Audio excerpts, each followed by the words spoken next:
Good afternoon.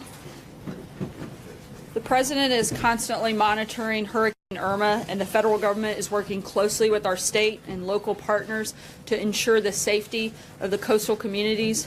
In his weekly address to the nation this morning, the President noted that this is a storm of historic destructive potential, and he's asking that everyone in the storm's path remain vigilant and heed all recommendations from government officials and law enforcement. Our message to the American people is this: with gratitude for our first responders and prayers for those in the storm's path, we are behind you 100%. With that, I'd like to bring up the President's Homeland Security Advisor, Tom Bossert, to discuss specifics on the federal government's ongoing preparedness and response efforts. And after, I'll be up to take care of the questions. Thanks. Thanks, Sarah. Thanks to each of you for being here. Can't add too much more to that, so let me see if I can just jump in a little bit to my thinking here. As you've heard me say before, I like to try to categorize my thoughts into informing, influencing, and inspiring if I can. In terms of informing, please recall the process here is that the federal government under President Trump's leadership and the leadership of his cabinet is fully engaged, but they're fully engaged in support of the governors. Those governors at this point are engaged in various different forms and phases of what we consider incident management. So as I walk through Irma, let me stop. I'd be remiss if I didn't, and talk about Texas and Harvey. So Governor Abbott and I have been in close contact and haven't stopped that contact because his people in Texas and the people of Louisiana under Governor Edwards are involved in the early stages of what will be a long recovery effort. The people in the U.S. Virgin Islands, Puerto Rico, and the other Caribbean islands affected by Harvey already are in the middle of acute life-saving, life-sustaining response operations. And what we're seeing in Florida and South Carolina and Georgia are the final stages of preparation for the beginning of a response operation. So we're seeing all three play out for us at the same time. It requires us to juggle some of our thinking, but it doesn't require us to juggle our resources. So to be clear, the response operations had ceased life-saving and life-sustaining in Harvey, and we had an opportunity to rest and refit our forces, move them out and reposition them for Harvey. We're right now employing them in the islands to save lives, and we will maintain a good footprint and posture to do the same in Florida, South Carolina, and Georgia as the storm progresses. So I'll come back to some of the path and the track and forecast here in a moment. I'd like to see if I could reinforce that by suggesting we take this very seriously. It's not only a dangerous storm, we've already seen loss of life. This storm has taken lives already. It's going to take more, unfortunately, if we're not prepared. So please take it seriously. I'd also suggest now, in terms of influencing, that people stop watching so carefully this track and start thinking a little bit more seriously about getting themselves into a safe place and out of danger. Now, I don't want them to take that as a call for shadow evacuations. Please listen to your local authorities on evacuation orders.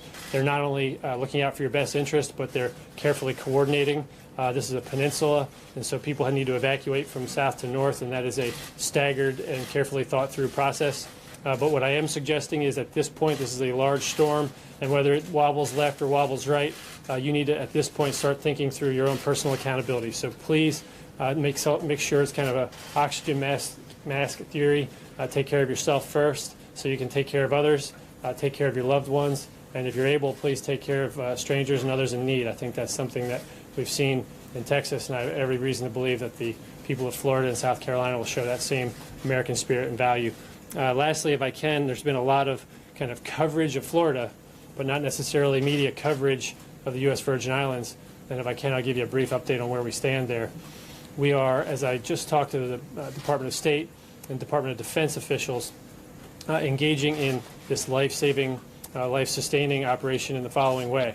Governor Mapp is experiencing loss of power, loss of water as a result, loss of communications, and some other sheltering needs. And so what we're doing is sending in air operations and surface operations to evacuate citizens. We're also doing that in St. Martin and St. Martin, the Dutch-French island that's been reported. There are some American citizens there. We are currently in the final stages of operations planning to evacuate those citizens. There are numbers ranging from 350 to 6,000. That was our planning assumption parameter. Those American citizens will be removed via surface and air means. We've had to do some kind of planning adjustment for surf conditions, for wind, and for Hurricane Jose. As we look forward to that, hopefully missing the United States, it's unfortunately still causing some havoc in the islands in our response operations, our evacuation operations. So that's where we stand on that. They'll begin executing those plans, if not already, at some point soon today, and we'll see some of those American citizens and others evacuated as necessary, to include anyone with critical or acute medical needs. So that's where I would stop on the update, and then I'll take your questions. So if I could come down here, sir, please. Tom, one of the big problems with the Florida evacuation is that so many gas stations are running out of gasoline. What, if anything, can the federal government do in the next 24 hours to assist in getting more fuel to people in Florida? Yeah, so there's a number of things that we've done. I should stop and mention by name Governor Scott. Tremendous leadership, tremendous confidence. He and the president have spoken. He and I have spoken. I've got every confidence in the governor and his emergency manager. They're demonstrating the same leadership, resolve, and skill and quality of effort that we saw in Texas a week ago. What we're seeing in Florida, though, are fuel shortages. We saw those same fuel shortages in Texas because people appropriately gas up their generators, their cars, their boats, and so forth. So what we'll see here now is a need to pull in additional fuel, and that need will run up against the onset of tropical storm force winds. So what are we doing? We're bringing in as much supply of refined fuel as possible, and we've waived a particular statute that allows for foreign flag vessels to help in that effort. So it's a little technical, but it's called the Jones Act. Some of you have reported on it. What happens is the Secretary of Homeland Security can waive that act. Until that's waived, only U.S. flag vessels can move fuel from point to point domestically. What we've done now is we've freed up that prohibition, and so now foreign flag vessels. So as many ships, tanker ships as possible, are now being brought to bear on the effort to bring as much fuel as possible in to help Floridians, regardless of their flag vessel status. And that's the best we can do. In addition, they're planning all the intermodal points to get trucks from those tanker ship port locations into the gas stations. So that's what we're doing. The window's rapidly closing. How much more can you get in there? The conditions will dictate that. I don't think there'll be too much more that we can get in. At some point here, they'll have to stop those operations. And again, that's one of my messages here. It's not a tough love message. It's just a message of clarity and honesty. At some point, people are going to be on their own, so to speak, for a period of time during which the flooding, the raining, and the wind bear down on them.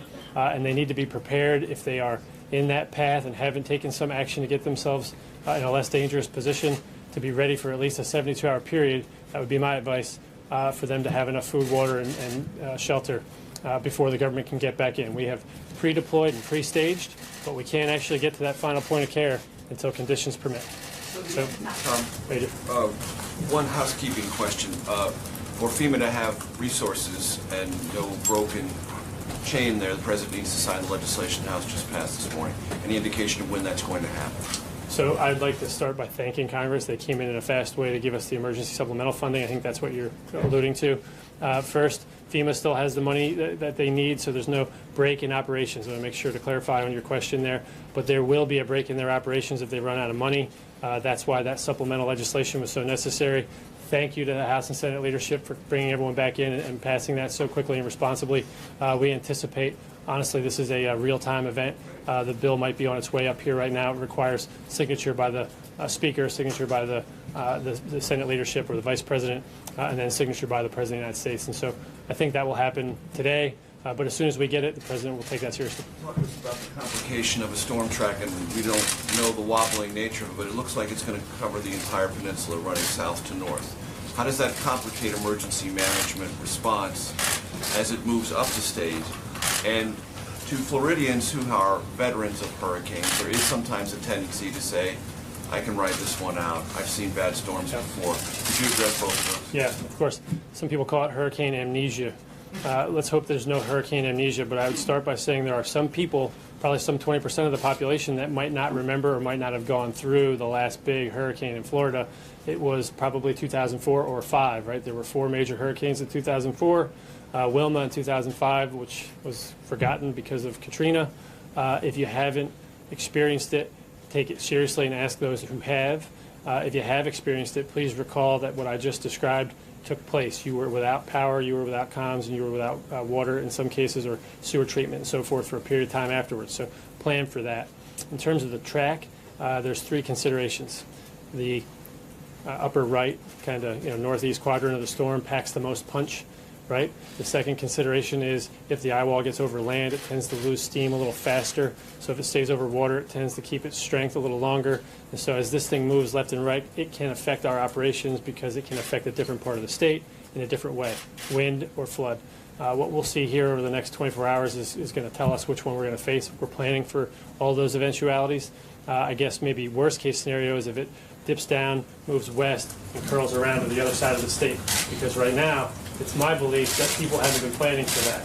I want to make sure I'm not suggesting that that's going to happen, but it seems to be within the cone of uncertainty. And so this storm at this point could do everything from Tampa to Jacksonville and a direct hit on Miami. So please plan for those things accordingly. Don't necessarily evacuate based on those eventualities. Listen to your local officials as they're tracking it most closely, but do prepare to be in the storm's path just in case. So that's how we're doing it. And then lastly, to answer your question, Major, what we're doing is instead of pre-positioning all the commodities in places that might be affected by the storm to continue support operations to the islands, the FEMA logistics team have thought through placing those supplies elsewhere, even up to Delaware, New York, and elsewhere, so they continue barge operations in to support the islands, and that the next storm doesn't affect the storm before. If that answers your question. So I go here. Thank you. The big question is, after the chemical fire that occurred in Texas and the fact that you all are being taxed with a second storm, are there any extra precautions that are being taken this time to ensure that that type of thing doesn't happen here? And how taxed is the system for this and for Jose coming in? Well, the system can be taxed in different ways. I addressed already the life-saving, life-sustaining operational capabilities that we have, all the USAR teams and so forth, which are marshaled by the federal government but provided by the states. They're all rested and refit and ready to come back into the fight. Same with the Coast Guard, the United States military, National Guard, and Title X forces. We're preparing for environmental losses as we should. I can't speak to each and every company's preparation efforts as I stand here. We can continue to monitor that and follow up with you. There'll be steps that are taken from setting down the nuclear facility, the nuclear power facility, to a position of safety. I think they take some kind of warm shutdown posture at some point, depending on the track. So we monitor those things. I was comfortable with the position of most of them. We also look at Okeechobee because that's going to be a big flooding risk and an overflow risk. Is there anything that you're not comfortable with right now that is an overriding concern? Yeah, well, we're worried about the fuel shortages. We're worried about whatever worries the governor at this point. But no, to be honest with you, I am setting expectations appropriately here because as we go through a storm, nobody's ever happy or completely safe. But I am extremely comfortable with the government efforts. Now I want to make sure that people understand that they have a part to play here as well. So, yeah. Two questions for you, if you don't mind. Number one, taking a step back and looking a little more big picture, Yeah. You've got wildfires out west, you've got the crisis in Texas that people are still recovering from, you have Irma, Jose on its heels. The resources of the federal government are not unlimited. At what point do you worry that the resources are being stretched too thin if you're not at that point now? Yeah, no, I don't. As the Chief of Staff, General Kelly, says, the federal government should be able to walk and chew gum at the same time. He's absolutely right. We've had cabinet meetings here today, yesterday, and throughout these storm events focusing on efforts in national security matters around the globe. So I'm pretty comfortable in our ability and our capacity as leaders, but also as institutions to handle the various different things that come our way. I'm extremely comfortable with President Trump's capacity to do so. He's demonstrated an ability to juggle these issues of complexity on a regular basis, including today. What I do worry about are the financial resources. Congress came and stepped up in a bipartisan way. I think President Trump deserves a lot of credit for putting that together over the last 48 hours. And they've done what the American people really want them to do, and that is act and do what's right instead of quibbling over things that tend to get in the way of efficient execution of services. And so in this particular case, we're going to have to go back, I'm sure, for additional resources as these storms continue to hurt our states and our citizens. But for now, we're taking a responsible course of action, asking for the money in the appropriate small tranches, and then reassessing and getting better estimates so that we don't overestimate. But we're not doing it in a way that's going to stop or slow down operations. So. My second question, and actually, do you know what a number would be on that yet, or is it too early? On a subsequent request? No, a little too early. So, as you know, the approximately $7.5 billion that came for FEMA on this supplemental was a calculated estimate. There's a 6.8 figure roundabout that would be a regular scheduled replenishment at the end of the month for FEMA's Disaster Relief Fund. Those two together were contemplated, so we assume passage of both. The third or future requests will be based on estimates of information as we refine them. While we have you here, I know you're going to focus on Irma, but I've got to ask about DACA because there's still a question of what happens to DACA recipients currently serving in the military. There's still no decision. Can you explain why there's a delay in explaining to these folks what's going to happen and when they might be able to expect an answer? No, I can't. I can tell you that the president put it back on Congress and then asked for his priorities to be met in their solution. In the interim window, I'm not sure, to be honest with you, what the answer is on the military part of DACA, but I thought we were clear. I'll find to make sure I get back to you on that.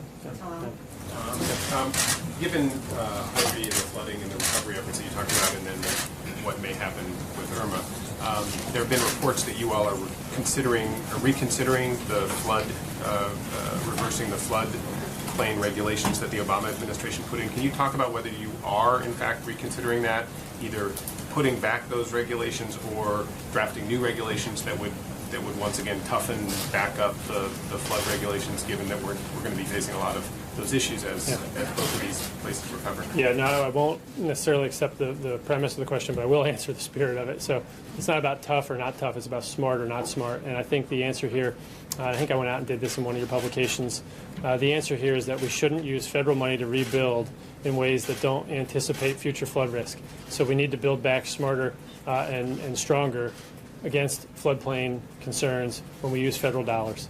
What happened in the President's infrastructure executive order was the rescission of an Obama-era order that had a broad-ranging and overreaching scope into construction permitting.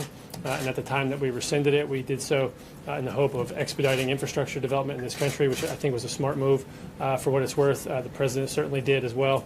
But now what we have to do is replace with thoughtful, whether it's an executive order, regulations, or both, building standards and practices for the expenditure of federal money that makes floodplain and risk mitigation sense. So there will be some kind of affirmative effort to... In the interim, I should point out two things here, right? Not to be defensive, but first, that Obama-era executive order had not turned into a regulation yet. So nothing in this storm would have changed whether we acted or didn't act, if that makes sense. So this was not an immediate or poorly thought through step.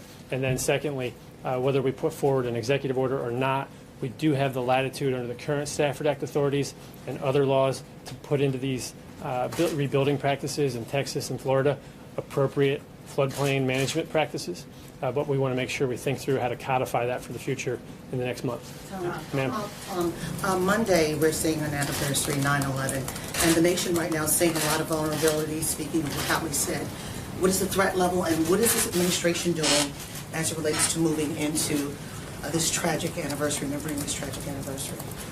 I was kind of personally motivated into service on that day, and that's why I've come back to service here again.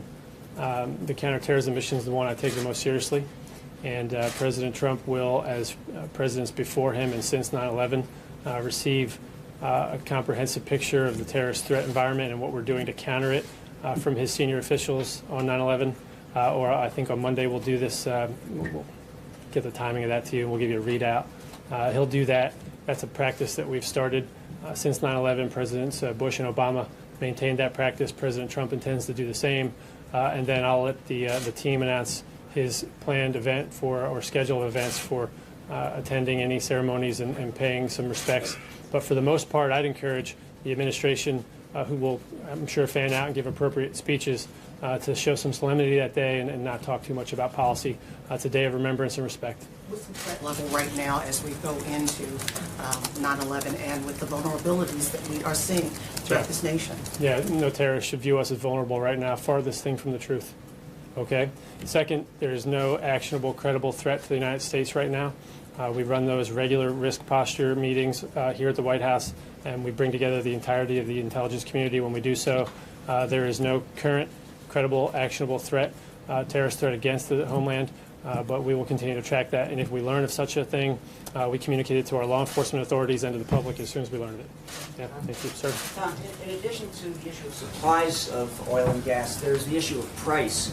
And gasoline has got jacked up about 70 cents a gallon. I remember in an earlier briefing you said you'd be monitoring to make sure there isn't gouging. Yep. Are you monitoring beyond the issue of supply and demand? Because that seems to be a pretty bad excuse just to raise prices, and to make sure that it's data-based? Yeah, so the idea is trying to determine, it's a fact-based determination, the difference between gouging and supply and demand price indicators. So I'd ask you to remember one thing, the refineries, at least 5 or 6 of them in Houston are still down. So we've got a refinery issue on one side and we've got an increased demand issue on the other side. And so that's necessarily generally going to raise prices, but it's a short-term price spike in our experience. We'll try to differentiate that from gouging as we examine any potential allegations of that practice. But for right now, Floridians are pretty well used to this. And I think they're pretty well used to their Attorney General prosecuting them in Florida. So I'm not of the opinion that I have to issue too many warnings from this podium again. But in case anybody missed me last time, gouging won't be tolerated, period. Okay? Let me see if I can come back real quickly because I know Sarah's here and has a lot more to do. Governor Mapp, Governor Rosello, Governor McMaster of South Carolina, Scott of Florida, Deal of Georgia, and Abbott of Texas. You're all on our minds. You're all our clients. You're our customer base right now. You're going to set the requirements. We're going to meet those requirements, and as Americans, we're going to get through this. So remember, I started with inform, influence, and inspire. I'm pretty certain that the country saw the people of Texas show us what compassion is all about, and I'm pretty sure the Floridians and South Carolinians are going to step up and match that challenge in the next coming days. Let's say a little prayer for them, and I'll come back out and speak to you as the situation dictates. So thank you very much. Appreciate it. Thank you, Tom. Thank you, Tom. As you can see, the safety and security of the American people is the President's top priority, and we'll continue to work with our local partners to keep the public fully informed as the events unfold. Looking ahead to this weekend, the President and the First Lady will be hosting cabinet members and their spouses at Camp David. This will be a working weekend, which will include the 4th cabinet meeting since the President took office. That will take place on Saturday. The President will lead a discussion on the administration's priorities in addition to receiving briefings on Hurricane Harvey, recovery efforts, and preparations for Hurricane Irma. Secretary Mattis will obviously be among the cabinet members attending this weekend, and on a lighter note, today happens to be his birthday. So I'd like to wish Secretary Mattis a happy birthday on behalf of all of us here. Everybody knows I love their birthday story.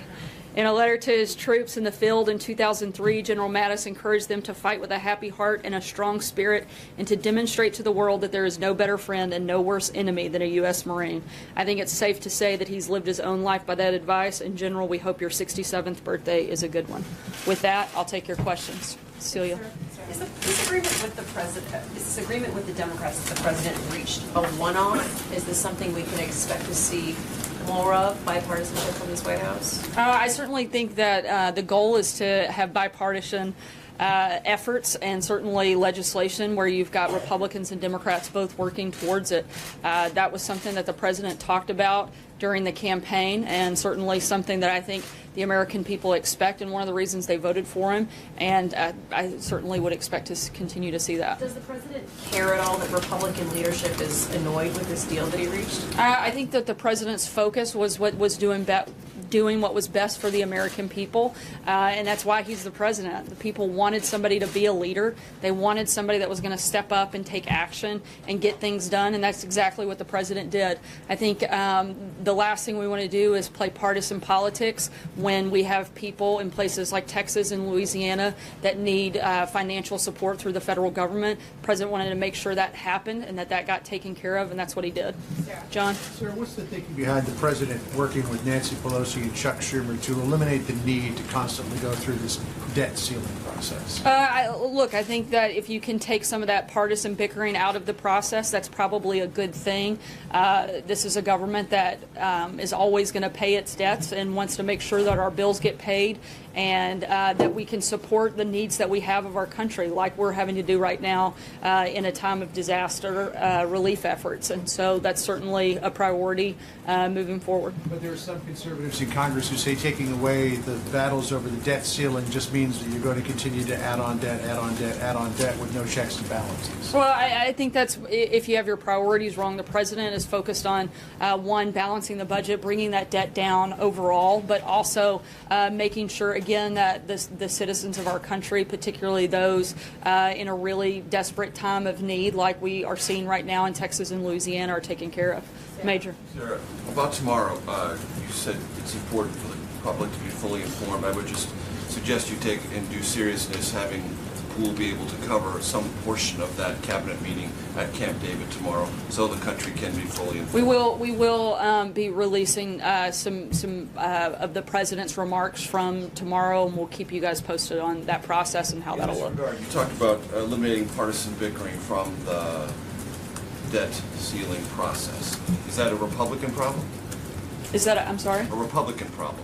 We had 90 Republicans in the House vote against this emergency relief package, in large measure because it was decoupled or coupled in a way. The majority of Republicans voted for it. I think that the most important thing is that the deal got done. The president acted on it, and he worked with Democrats to get it done. And I think he's going to continue to work with whoever is interested in moving the ball forward to help the American people. And for Republicans who are displeased with this, what is the White House message to them? Just get over it? You're sore losers? What? I think the biggest message is that we're a lot less focused on what makes Congress happy and what makes Americans better and stronger. And that was the decision that the president made, that this was something that was important to get done, and he was willing to work with Democrats to make sure it happened. David. Sarah, I think you just to change subjects for a second. There's been estimates that 250,000 Rohingya Muslims have fled violence in Burma, perpetrated by the military portion of the Burmese government. And I think last week you said you were asked whether the president had been briefed and weren't sure. Can you give us an update whether the president has been briefed and made aware of it? If he has concerns about this, because it could be regionally destabilizing, and also let us know whether the president, since taking office, had had any direct conversation with Aung San Suu Kyi, and would agree with some members of Congress who are now saying they would like her to take a stronger role in sort of denouncing this violence and trying to put an end to it. I know that he's aware of the situation. We're monitoring. I'm not aware of it. If they've had specific conversations, so I'd have to look into Do you that. have a statement, though, about concern about this? Again, we're monitoring the situation, and I would refer you to the State Department for specific details at this point. Jeff? Sarah, what specifically are some ideas that the president would like to work with Democrats next on? He's talked a lot about tax reform, obviously, but is infrastructure also on the list here? Or when will we know if this sort of new approach to bipartisanship is something that is his new plan versus just, as Cecilia asked, was a one-off? Look, the president's committed to moving legislation through. He wants Congress to act, and he's happy to have Democrats be part of that. Tax reform is a huge part of the agenda moving into the fall. Infrastructure is something certainly we'd love to see. He had meetings on that just yesterday, and we're going to continue to work with anyone willing to sit down at the table and focus on those pieces of legislation. Has he given up on health care repeal? No, and we're going to continue pushing and looking for new ways to improve the healthcare system, and certainly the ultimate goal would be to repeal Obamacare and replace it with something that actually works. With Democrats on that to try and find a if Democrats are willing to work on an actual solution, sure. Adam? Thank you, Sarah. The president this morning talked about tax reform in a tweet, and he's focusing the country on tax reform after we get past the hurricanes and the immediate threats. Everyone in the administration says tax reform this year.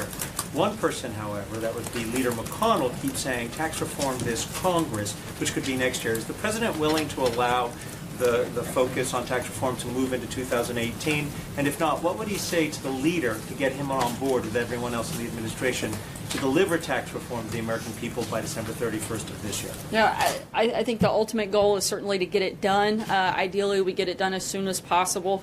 The most important thing, though, is that we're providing tax relief for middle-class Americans. And so ideally, we get that done. If we could get it done tomorrow, I think everybody would be happy with that. But obviously, it's going to be a process. As soon as we can, that would be our ultimate goal. But we want to make sure we get it done right, and that's important. Leader McConnell keeps saying this Congress as if to give him a backdoor excuse or option to go into next year. What does the president say to him about it? I certainly can't speak for Leader McConnell, but again, this administration, our priority is to get this done and get it done as quickly as we can. Catherine? Sarah, is Mar-a-Lago following evacuation orders in Palm Beach? I can't speak for the Trump organization. I'd direct you to them. And do you know at all, the Mar-a-Lago has survived come through a number of hurricanes, with very minimal damage. Would the president consider evacuees or victims of the storm being housed there? Again, that's something that you would have to talk to the Trump organization, not something I can comment. Zeke? One, with regards to the deal reached with the Democrats earlier this week, the president talked a lot on the campaign about how he was going to come to best deals. What would the White House's message be to Republicans who, on the issue of the debt ceiling or on the CRs in the past, achieve better deficit cutting deals under President Barack Obama? Well, I don't know that you could say that it's a better deal when you're helping people that are in a recovery effort, and that certainly was the priority of the president, is making sure that we move things forward and quickly so that those people were taken care of, and that was the priority in that process.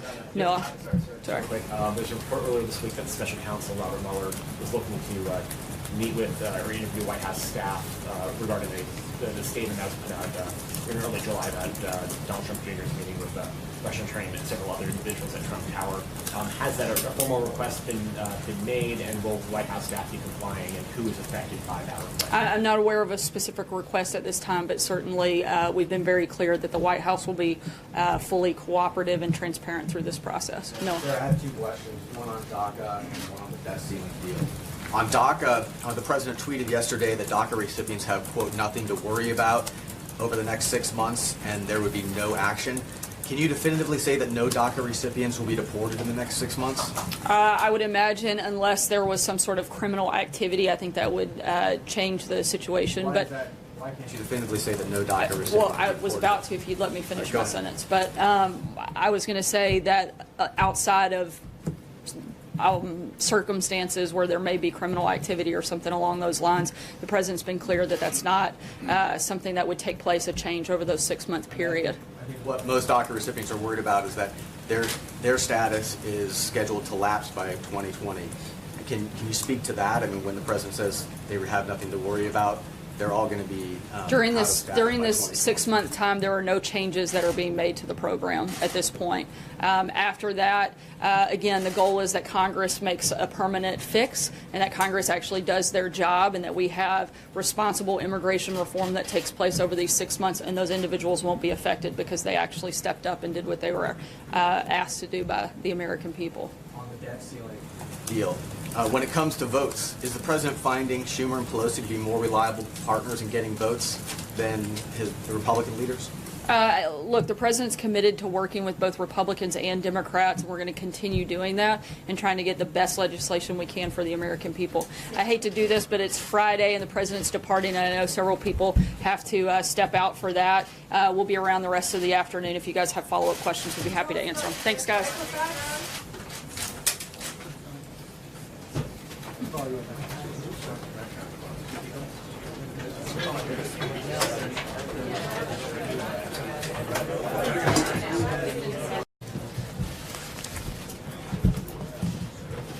Good afternoon. The president is constantly monitoring Hurricane Irma, and the federal government is working closely with our state and local partners to ensure the safety of the coastal communities. In his weekly address to the nation this morning, the president noted that this is a storm of historic destructive potential, and he's asking that everyone in the storm's path remain vigilant and heed all recommendations from government officials and law enforcement. Our message to the American people is this: with gratitude for our first responders and prayers for those in the storm's path, we are behind you 100%. With that, I'd like to bring up the President's Homeland Security Advisor, Tom Bossert, to discuss specifics on the federal government's ongoing preparedness and response efforts. And after, I'll be up to take care of the questions. Thanks. Thanks, Sarah. Thanks to each of you for being here. Can't add too much more to that, so let me see if I can just jump in a little bit to my thinking here. As you've heard me say before, I like to try to categorize my thoughts into informing, influencing, and inspiring if I can. In terms of informing, there are numbers ranging from 350 to 6,000. That was our planning assumption parameter. Those American citizens will be removed via surface and air means. We've had to do some kind of planning adjustment for surf conditions, for wind, and for Hurricane Jose. As we look forward to that, hopefully missing the United States, it's unfortunately still causing some havoc in the islands in our response operations, our evacuation operations. So that's where we stand on that. They'll begin executing those plans, if not already, at some point soon today, and we'll see some of those American citizens and others evacuated as necessary, to include anyone with critical or acute medical needs. So that's where I would stop on the update, and then I'll take your questions. So if I could come down here, sir, please. Tom, one of the big problems with the Florida evacuation is that so many gas stations are running out of gasoline. What, if anything, can the federal government do in the next 24 hours to assist in getting more fuel to people in Florida? Yeah, so there's a number of things that we've done. I should stop and mention by name Governor Scott. Tremendous leadership, tremendous confidence. He and the president have spoken. He and I have spoken. I've got every confidence in the governor and his rest and refit our forces, move them out and reposition them for Harvey. We're right now employing them in the islands to save lives, and we will maintain a good footprint and posture to do the same in Florida, South Carolina, and Georgia as the storm progresses. So I'll come back to some of the path and the track and forecast here in a moment. I'd like to see if I could reinforce that by suggesting we take this very seriously. It's not only a dangerous storm. We've already seen loss of life. This storm has taken lives already. It's going to take more, unfortunately, if we're not prepared. So please take it seriously. I'd also suggest now, in terms of influencing, that people stop watching so carefully this track and start thinking a little bit more seriously about getting themselves into a safe place and out of danger. Now, I don't want them to take that as a call for shadow evacuations. Please listen to your local authorities on evacuation orders. They're not only looking out for your best interest, but they're carefully coordinating. This is a peninsula, and so people need to evacuate from south to north, and that is a staggered and carefully thought through process. But what I am suggesting is at this point, this is a large storm, and whether it wobbles left or wobbles right, you need to, at this point, start thinking through your own personal. Please recall the process here is that the federal government, under President Trump's leadership and the leadership of his cabinet, is fully engaged, but they're fully engaged in support of the governors. Those governors at this point are engaged in various different forms and phases of what we consider incident management. So as I walk through Irma, let me stop. I'd be remiss if I didn't, and talk about Texas and Harvey. So Governor Abbott and I have been in close contact and haven't stopped that contact because his people in Texas and the people of Louisiana under Governor Edwards are involved in the early stages of what will be a long recovery effort. The people in the U.S. Virgin Islands, Puerto Rico, and the other Caribbean islands affected by Harvey already are in the middle of acute life-saving, life-sustaining response operations. And what we're seeing in Florida and South Carolina and Georgia are the final stages of preparation for the beginning of a response operation. So we're seeing all three play out for us at the same time. It requires us to juggle some of our thinking, but it doesn't require us to juggle our resources. So to be clear, the response operations had ceased life-saving and life-sustaining in Harvey, and we had an opportunity for accountability. So please make sure it's kind of an oxygen mask theory.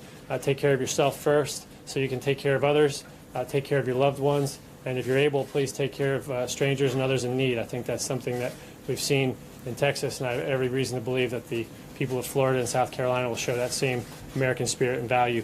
Lastly, if I can, there's been a lot of kind of coverage of Florida, but not necessarily media coverage of the U.S. Virgin Islands. And if I can, I'll give you a brief update on where we stand there. We are, as I just talked to the Department of State and Department of Defense officials, engaging in this life-saving, life-sustaining operation in the following way. Governor Mapp is experiencing loss of power, loss of water as a result, loss of communications, and some other sheltering needs. And so what we're doing is sending in air operations and surface operations to evacuate citizens. We're also doing that in St. Martin and St. Martin, the Dutch-French island that's been reported. There are some American citizens there. We are currently in the final stages of operations planning to evacuate those citizens.